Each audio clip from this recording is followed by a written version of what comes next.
जहिया बहरा से देवरा आ जाई नया सारा नशा जाई।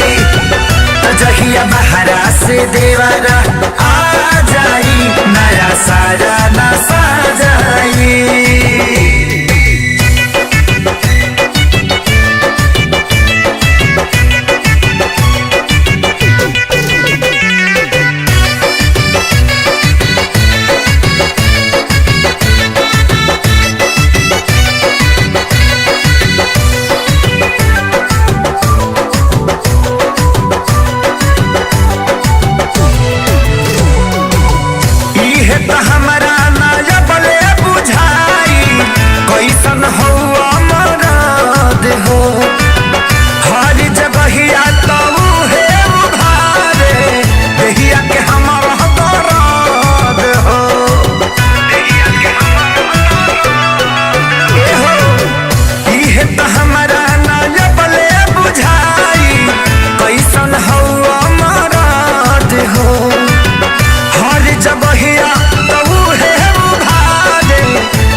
जहिया बहरा से देवरा आ जाई नया सारा नशा जाई।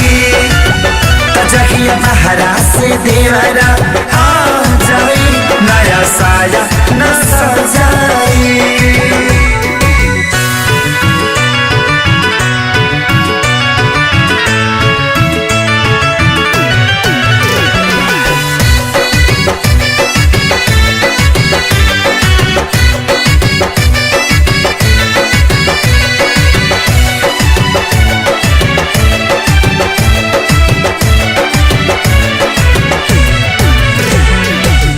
रंग बिना चलिया पिया सोला रे गलिया करे लहनी हो जावा हो।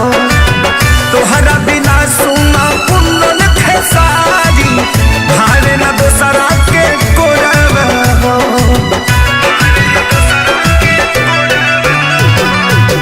रंग बिना चलिया पिया सोला रे गलिया करे लहनी हो जावा हो।